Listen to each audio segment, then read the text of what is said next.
For the first time in 20 years, the FDA has updated the nutrition facts label on the packaged foods and drinks. Changes were made to update scientific information, new nutritional research, and input from the public. The refreshed design and updated information will make it easier for you to make informed food choices. Well, let's take a look at the old label that you may recognize.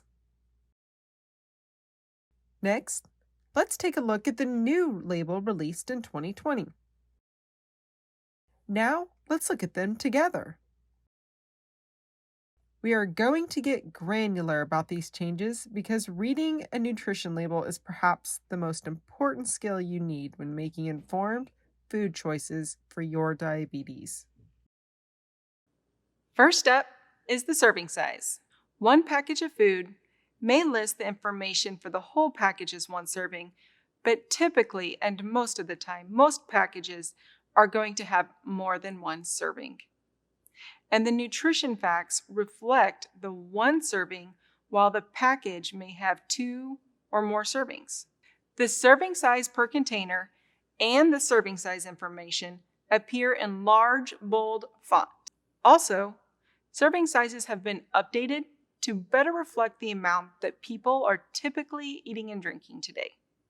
So has anybody else noticed the label on ice cream? It went from half of a cup to 2/3 of a cup. And that is because in America, our portion sizes have went up since 1980. And I'm guilty of that if we're still talking about ice cream. Now, let's put serving size into action with an example from Stouffer's. Lasagna is a comfort food deluxe, and it's often hard to have just one piece of mom's home cooking. In this example, one serving of lasagna is 1 cup, shown on the left side of the chart. But if you have 2 cups, you would be consuming 2 servings.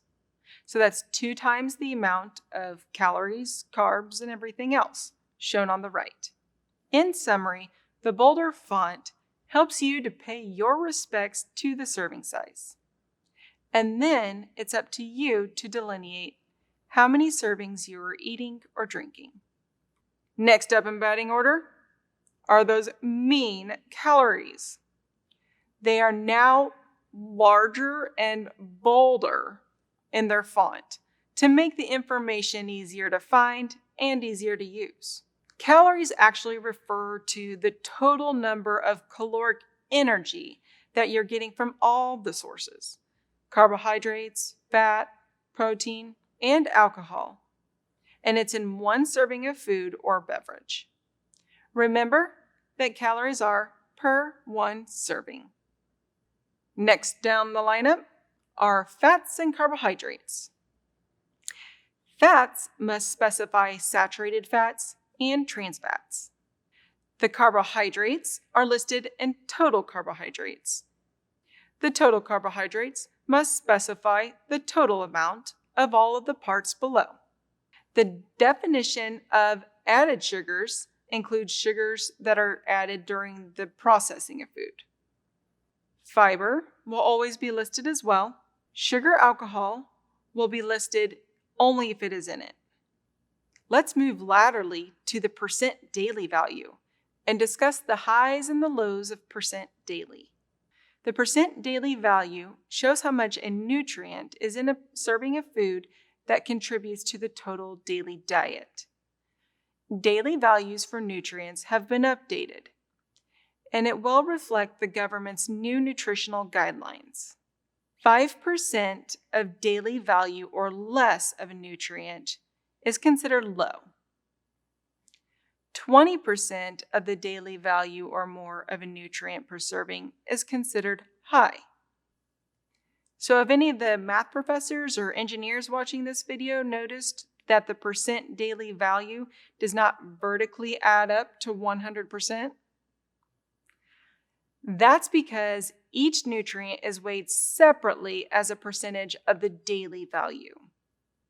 The purpose of the daily value is to help you quickly make informed choices about what you're going to eat. Maybe you want to get more or less of a certain nutrient. So you can compare foods and you can make certain trade-offs. And you don't have to do all the research for the government's national guidelines. Let's take the nutrient sodium, for example. I made a trade-off when choosing between 3 different types of soy sauce: low sodium, reduced sodium, or regular soy sauce. Did you know that 1 tablespoon of regular soy sauce has 850 milligrams of sodium? That is the same as this 1 cup of lasagna, which is not a low sodium food either. Also note that protein and total added sugars do not have a percent daily value. That's because the amounts are highly individual. So the number of grams is going to be your guide. Finally, let's go over what was removed, what was kept, and what was added in the nutritional label lineup. So what information is no longer required on the label? Well, calories from fat was removed because research now shows that the type of fat consumed is more important than the actual amount. Another was vitamin A and vitamin C. And they're no longer required because the deficiencies of these vitamins are so rare today. These nutrients can be included on a voluntary basis. What was added? Vitamin D and potassium are now required to be on the label. Diets higher in vitamin D and calcium reduce the risk for osteoporosis and high blood pressure, respectively. So what vitamins and minerals kept their place?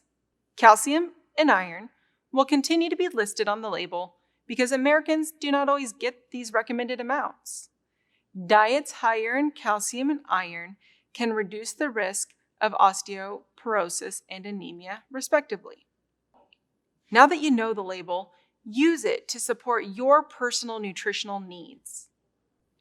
More often, you're going to want to choose the foods that are higher in dietary fiber, vitamin D, calcium, iron, and potassium, and choose the ones that are lower in saturated fats, sodiums, and added sugars.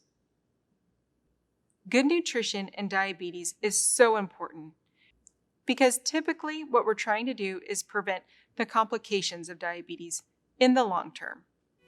So day by day, choosing healthier foods and drinks can help you to reduce the risk of high blood pressure, cardiovascular disease, osteoporosis, anemia, and more. Thank you for watching the webinar on the nutrition label. If you're interested in going through more modules and learning about the nutrition label, please go to this website below.